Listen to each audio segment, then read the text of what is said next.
Okay, previous video में how to represent the formula and how to formation of the electronic configuration, how to write down, ये हमने देखा था। अब देखते हैं condense orbital notation of electronic configuration. मतलब कंडेंस यानी उसको छोटा करके। अब देखो, हम इतना सारा इलेक्ट्रॉनिक कॉन्फ़िगरेशन हमने लिखा, जैसे 1s2 2s2 2p6 3s2, इतना सारा हम जैसे यहाँ पे देखो कॉपर का इतना बड़ा, इतना सारा हम लिखते बैठेंगे तो बस हो गया। जैसे जिसका एटॉमिक नंबर अगर बहुत बड़ा हुआ तो हम इतना सारा लिखते बैठेंगे नहीं, तो इतना टाइम है क्या? तो कुछ है ना, जैसे मॉलिक्यूलर फॉर्मूलेज होते हैं, स्ट्रक्चर ऑफ फॉर्मूलेज को कंडेंस यानी छोटा करके लिखना। जैसे अब हम यहाँ पे देखो, एज अ सिंपल मीनिंग में आपको मैं बताती हूँ।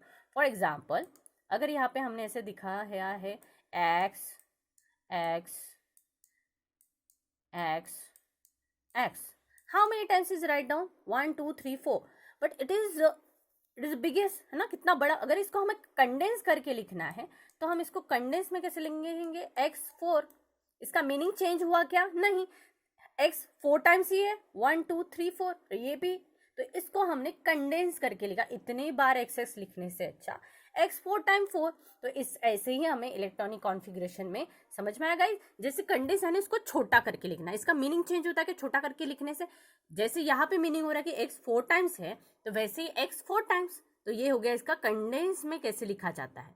तो वैसे ही इलेक्ट्रॉनिक कॉन्फ़िगरेशन हम इतने बार ऐसे बड़ा बड़ा करके लिखेंगे तो हो गया, है ना। तो इसको कंडेंस करके कैसे लिखा जाता है ये हम अब देखेंगे।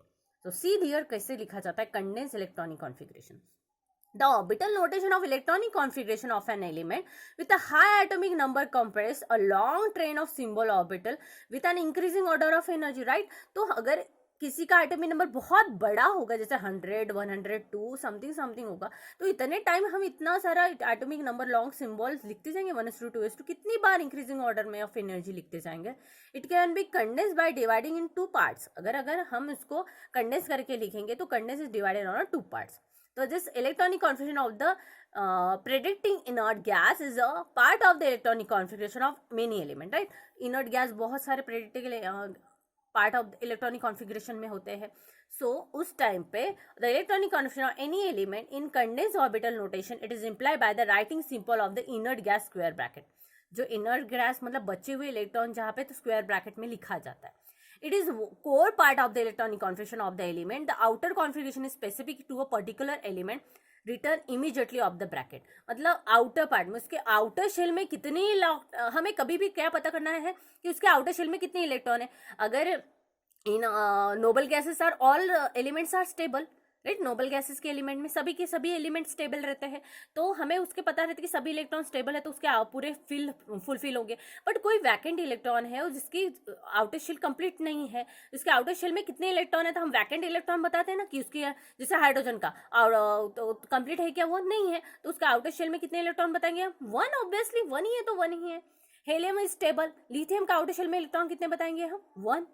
1s2 तो फील है, आउटर शेल में कितने हैं? 1s1 1s2 एंड 2s1, तो आउटर शेल में एस ऑर्बिटल के 1 ही है। तो इस तरह से हम उसके वैकेंट इलेक्ट्रॉन बताएंगे कि कितने हैं, तो स्पेटिक, और उससे उसका हमारा फॉर्मूला क्या हो जाएगा? कंडेंस हो जाएगा। तो हाउ टू राइट डाउन, ये समझने के लिए कैसे, दिस थ्योरी तो बहुत कंक्लूडिंग है, तो कैसे लिखेंगे? The outer configuration specifically particular return as immediately after bracket. For example, जैसे पोटेशियम में write down the K, the atomic number is 19। The electronic configuration, see this 1s2 2s2 2p6 3s2 3p6 4s1, देखो कितना बड़ा हो गया। इतना लिखते लिखते लिखते लिखते हमारा पेपर खत्म हो जाएगा अगर हम इलेक्ट्रॉनिक कॉन्फ़िगरेशन लिखते जाए। तो it's core part of electronic configuration of the predicting inner gas argon. See the inner gas में आर्गॉन तक, यहाँ तक देखो, all are the inert gas is completely fill. S orbital में 2 इलेक्ट्रॉन, पी ऑर्बिटल में 6, एस में 2, ये complete fill है।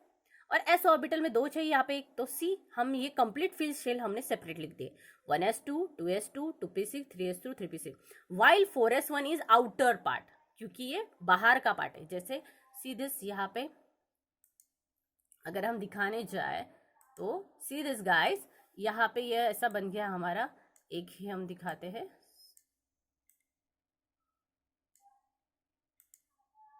सी यहाँ पे, तो ये समझ लो ये हमारा आउटर पार्ट, ये जो हमारा आउटर पार्ट बन गया है ये हमारा 4s है। ओके, ये जो आउटर पार्ट हमारा बन गया है तो ये समझ लो हमारा 4s है। तो यहाँ पे जो ये इलेक्ट्रॉन हमें दिखा रहा है, तो ये हमारा 4s है। ओके, तो यहाँ पे 4s में ओनली एक ही इलेक्ट्रॉन बचा है, तो ये outer surface of the electron है ना हमारा, ये आउटर पार्ट है और ये इनर पार्ट है बाकी के जो इलेक्ट्रॉनिक कॉन्फ़िगरेशन के हिसाब से। तो ये आउटर पार्ट में हमारे के लिए कितना इलेक्ट्रॉन बचा है, एक ही इलेक्ट्रॉन, और वैकेंट कितना है, एक ही है, तो ऑब्वियसली हम एक ही बताएंगे। ये आउटर पार्ट है ना, उसका बाहर का भाग है ना, वो ही आया, तो क्या आएगा 4s1, और यही वैकेंट है, पूरा भरा नहीं है।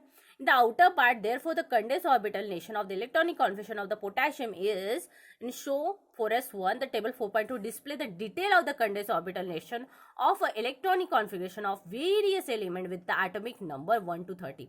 तो अगर आपको कंडेंस फॉर्मूला अगर देखना तो टेबल 4.12 देखो बोलते हैं, जिससे आपको कैसे उन्होंने लिखा है all condense formula. See this, देखो यहाँ पे सभी के, देखो पोटेशियम हमारा आ गया, see potassium atomic number 19, 1s2, 2s2, 2p6, 3s2, 3p6, 4s1, but the condensed formula argon करके लिखा जाता है, this is all the inert gases. So here the condensed formula, the notation is 4s1. तो इस outer shell में जो बचा हुआ है इलेक्ट्रॉन रहेगा हमारा 4s1, तो इस तरह से हम इसको लिख सकते हैं।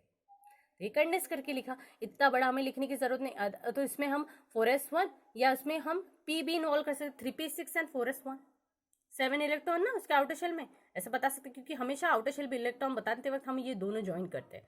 बट वैकेंट कौन सा है, खाली कौन सा है, ये तो भरा है, खाली कौन सा है, तो 4s1 हमने दिखाया यहाँ पे देखो, जैसे 4s2 वैकेंट तो खाली तो नहीं है, बट आउटर शेल में कितने हैं, आउटर शेल सबसे लास्ट शेल में कितने इलेक्ट्रॉन है, 2।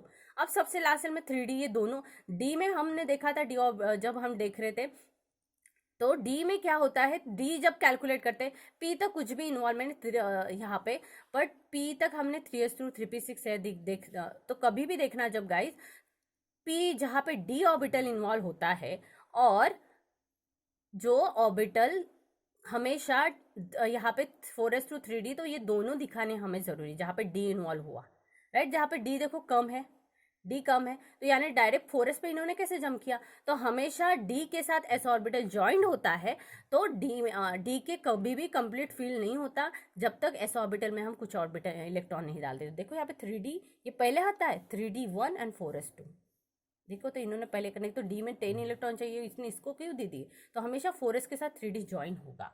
ये देखो, जब आप डिटेल में, ये कंफ्यूजन आपका कब क्लियर होगा, जब हम 12th स्टैंडर्ड में जाएंगे और डी ब्लॉक एलिमेंट पढ़ेंगे ना, group of transition and inner transition element, तब आपको ये समझ में आएगा, इसकी बहुत बड़ी थ्योरी है क्यों ऐसे हुआ है, तो ये आपको तब समझ में आएगा। बट कंडेंस में ये ऐसे लिखा जाता है ना, इतना सारा कौन लिखेगा ये, इतने सारे इलेक्ट्रॉनिक कॉन्फ़िगरेशन लिखते हो, तो ये देख लो हमारे इलेक्ट्रॉनिक कॉन्फ़िगरेशन कैसे कैसे लिखे जाते हैं। ऐसे आपका ये होमवर्क है, आपको पूरे 30 है, तो 30 में यहाँ तक दिए, उससे ऊपर 10 ज़्यादा ये तो लिखना ही है, तो यहाँ पे चीटिंग हो गई, लिख सकते हैं यहाँ से देख के, बट आपको 30 से ऊपर और मोर 10 जहाँ पे 40 एटॉमिक नंबर खत्म हो जाता है, वहाँ तक आपको इलेक्ट्रॉनिक कॉन्फ़िगरेशन लिखने सबके। अंडरस्टूड कैसे कंडेंस ऑर्बिटल, अब नेक्स्ट वाला हम देखेंगे उसके अनदर रूल कॉपर के, ठीक है।